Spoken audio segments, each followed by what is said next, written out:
From the shadows of the city, where the data meets the dark, you are listening to The Midnight Ledger, presented by Ruby Hart and Hank Tanner. Imagine you're an investor, right? Yeah. You're looking at this massive commercial real estate portfolio. You're staring at blueprints, architectural renderings, those glossy brochures promising astronomical returns on boutique hotels. Right, pristine developments, the whole package. Exactly. But today, well, you're sitting in the room with us as we open a very different kind of file.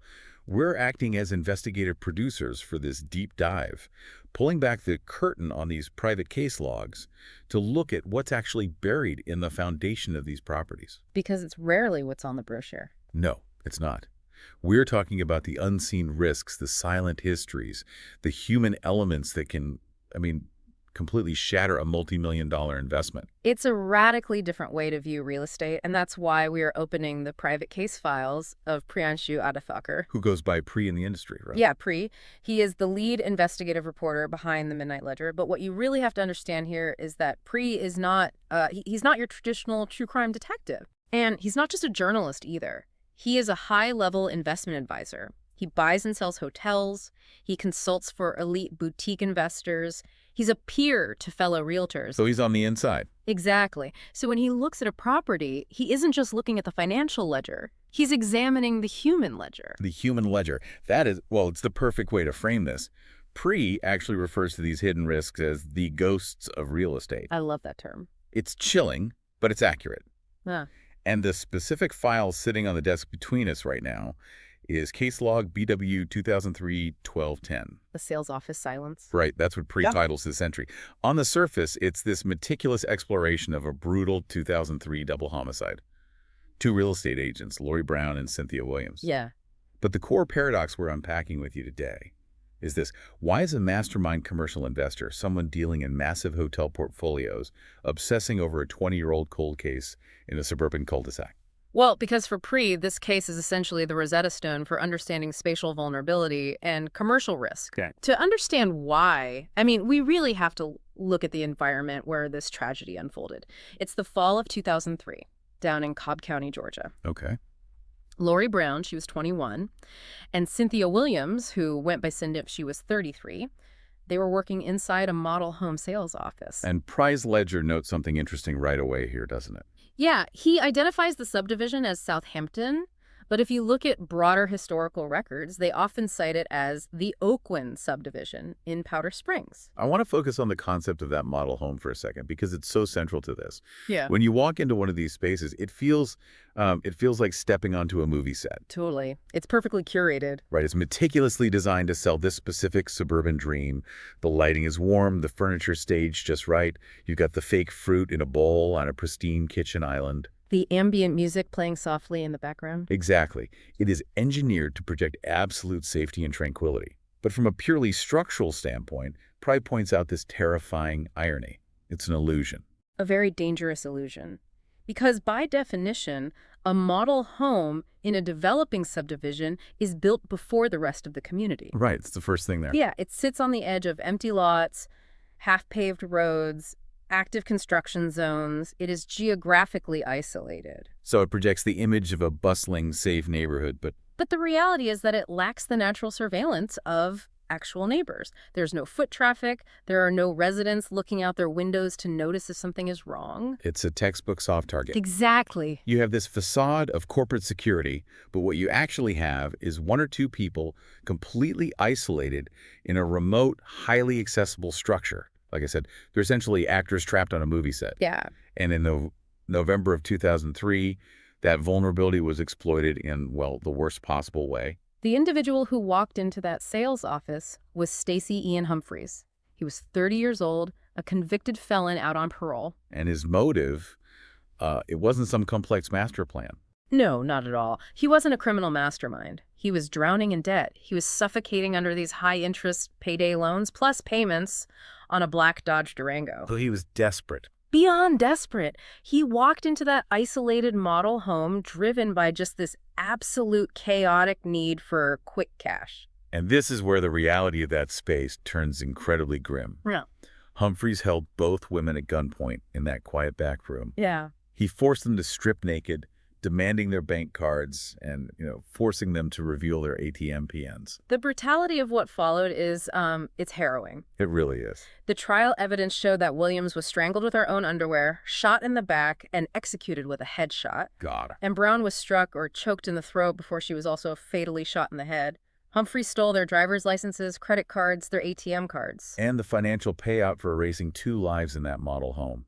Barely $3,000. Yeah, he withdrew just over $3,000. It's a staggering imbalance. And it completely shatters Pre's overarching philosophy, which he defines as transforming properties into profits, dreams into destinations. Right. That model home was supposed to be a destination for dreams, but Humphreys weaponized its isolation and he turned it into a nightmare. And that collision between the illusion of a secure property and raw human desperation, that is exactly what Pre is analyzing. Right. But the investigation gets even more complex when we look at the immediate aftermath and the manhunt, because this is where Pre's methodology as an investigative reporter really diverges from the standard public narrative. I noticed that. Yeah. And I have to admit, looking through Pre's Zoom in Evidence Board, I was genuinely confused by the timeline discrepancies. It throws you off at first. Yeah, let's lay out the public historical record first, just to contrast it. So the bodies are found later that same day by a builder. Witnesses had seen a man matching Humphrey's description and a black Dodge Durango at the scene. Right. Cobb County police try to question him at his home in Dunwoody, and he runs. He flees in a rented Jeep. And then the official record takes over. Exactly. The official sanitized court record states that on November 8, 2003, which is 5 days after the murders, Humphreys was captured outside Milwaukee, Wisconsin. This is following a 30-minute high-speed chase. Police found the murder weapon, a Ruger 9mm, inside the console. And the DNA matched. Right, DNA matched. Humphreys even confessed, telling them, "I know I did it. I know it just as well as I know my own name." That is the neat chronological bow that the legal system ties around the manhunt. Right, but then you look at Pre's private case file. Yeah. His ledger logs the double murder on December 10th, 2003.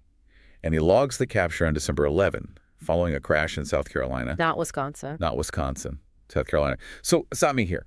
Why would a lead investigative reporter and a lead advisor whose entire reputation is built on meticulous risk assessment have a ledger with completely alternate chronological and geographical data? It seems like a glaring error, right? Yeah.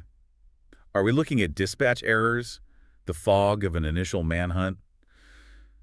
I mean, why doesn't Pre just correct his file to match the Wikipedia page? Well, because Pre is not interested in the sanitized Wikipedia page. Oh, okay. When you are analyzing a crisis from an investment and liability standpoint, the polished final court documents only tell you how the system justified itself after the fact. Oh, I see. Pre's ledger reflects the raw, chaotic layers of the actual event. Those early, frantic police dispatch reports a suspect fleeing across the Carolina border, the initial confusion of dates that is the anatomy of a crisis happening in real time. But he's tracking the static, the noise of the immediate fallout. Exactly. He is tracking the moment the physical vulnerability of the property transition into the rigid mechanics of law enforcement. The machine. Right. He calls it the machine. The dates and state lines might blur in those initial frantic hours, but Pre's focus is on how quickly the situation spirals out of the property owner's control. Because once that violation happens, it's out of their hands. Once it happens, the property is no longer a real estate asset. It is a crime scene. It belongs to the machine. And once that legal machine starts turning, it just doesn't stop. It grinds on for decades. Literally decades. Which brings us to the incredibly convoluted shadow of justice that followed this case. I mean, the sheer duration of the legal aftermath is staggering. The trial had to be moved to Glynn County due to massive pretrial publicity, and Humphreys wasn't convicted until September 2007. And the sentencing phase introduced a mountain of mitigation evidence. Right, trying to explain the unexplainable. Yeah, the defense team tried to explain the deeply fractured mind of the killer. They presented testimony detailing a horrific history of severe childhood abuse. We're talking a skull fracture at age 3. Cigarette burns, severe beatings by his father. Psychologists testify that Humphreys suffered from PTSD, dissociative disorders, and Asperger's syndrome. But the jury still recommended the death penalty. They did. Which you would think is the end of the story. But again, the machine just keeps churning. Humphreys spends the next 18 years on death row, launching appeal after appeal. And this culminates in a massive, sprawling legal controversy that exploded late last year. Right, in 2025. Yeah, and we need to look at this strictly through the lens of how unpredictable systemic mechanics can be. In October 2025, the U.S. Supreme Court declined to hear Humphrey's final appeal, which centered on severe juror misconduct. This specific appeal, it really highlights the human flaws hidden within procedural systems.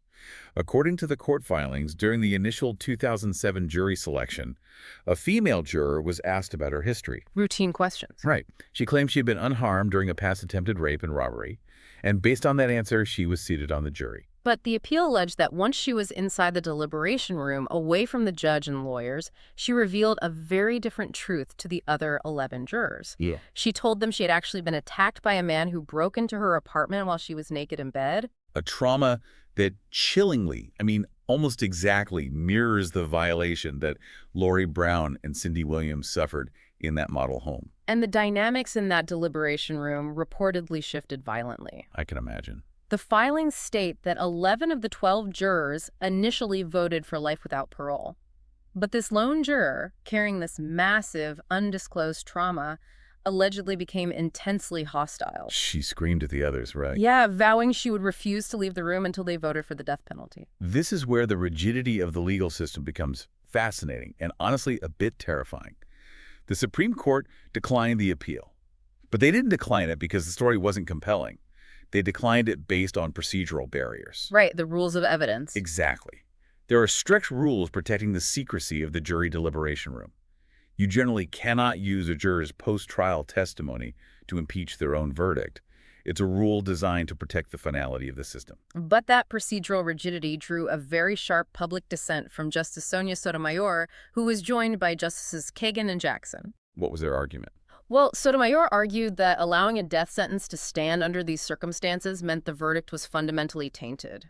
When a juror lies during selection to hide a bias that directly influences the outcome, the integrity of the entire machine is compromised. It is wild to think about. You have 11 people voting for life, and one undisclosed trauma flips the entire verdict. Yeah. So the Supreme Court declines the appeal, and the gears keep turning. A Georgia judge signs a death warrant. Humphreys is scheduled for execution by lethal injection on December 17th, 2025. But the volatility doesn't end there. Of course not. Literally one day prior to December 16th, the Georgia Board of Pardons and Paroles places the execution on an emergency hold. Humphrey's defense team had filed a last-minute motion exposing massive conflicts of interest within the parole board itself. You cannot script this.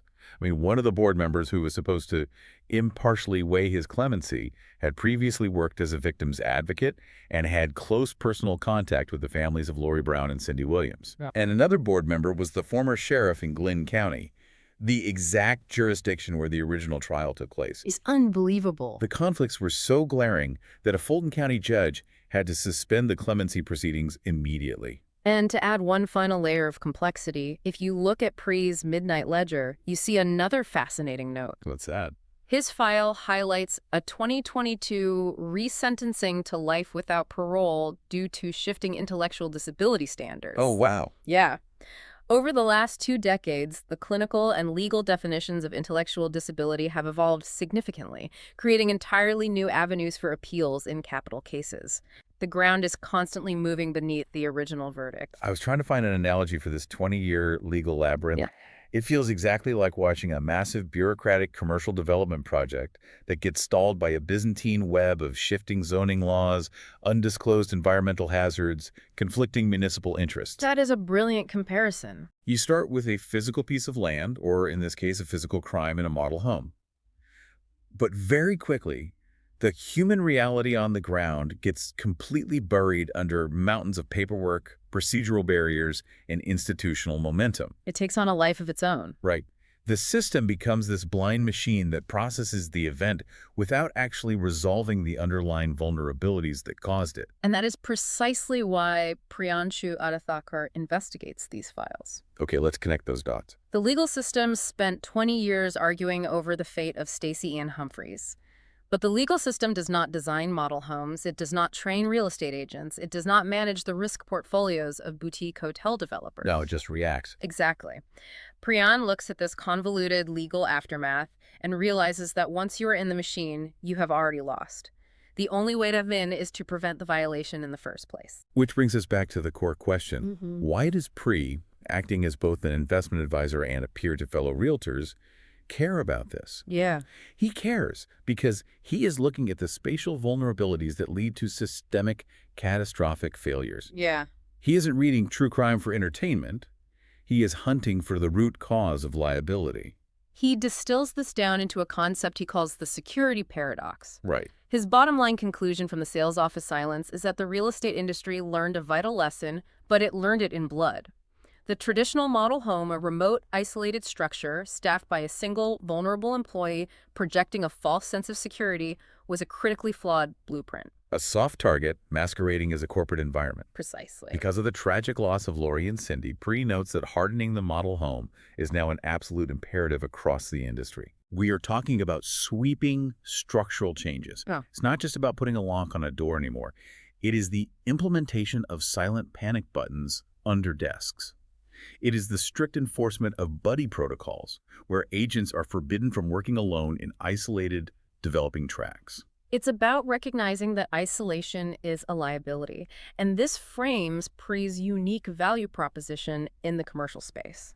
Tell me more about that. Well, look, if you are an elite investor pouring tens of millions of dollars into a commercial development, a new subdivision, or a boutique hotel, you cannot afford to have blind spots. No. You need an advisor who understands that a poorly placed office, a lack of physical security protocols, or an unmonitored blind spot in a parking garage isn't just an architectural oversight, it is an invitation for catastrophic liability. You need someone who reads the human ledger. Exactly. Pre-investigates these ghosts of real estate to ensure the safety, viability, and ultimate profitability of future developments. He is solving the invisible, physical puzzles that stall major deals before they ever reach the legal machine. He bridges the gap between the theoretical risk models on a financial spreadsheet and the very real, very dangerous human variables operating on the ground. So let's step back and survey the entire landscape we've uncovered from Pri's private files today.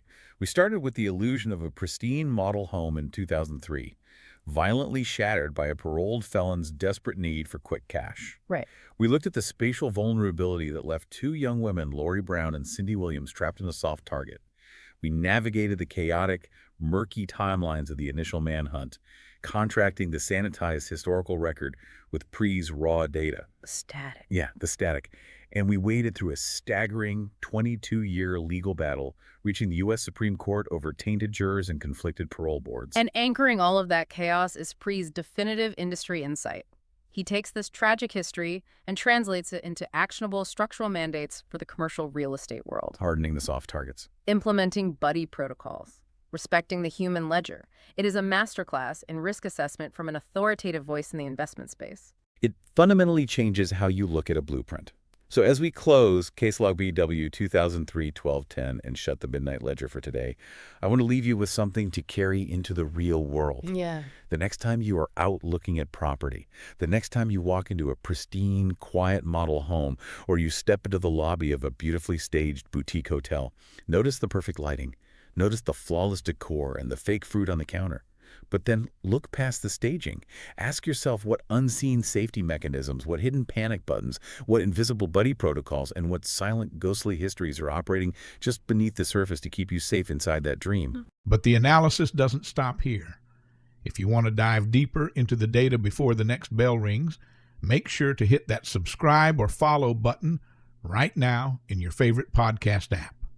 If you found value in tonight's reporting, leave us a 5-star review.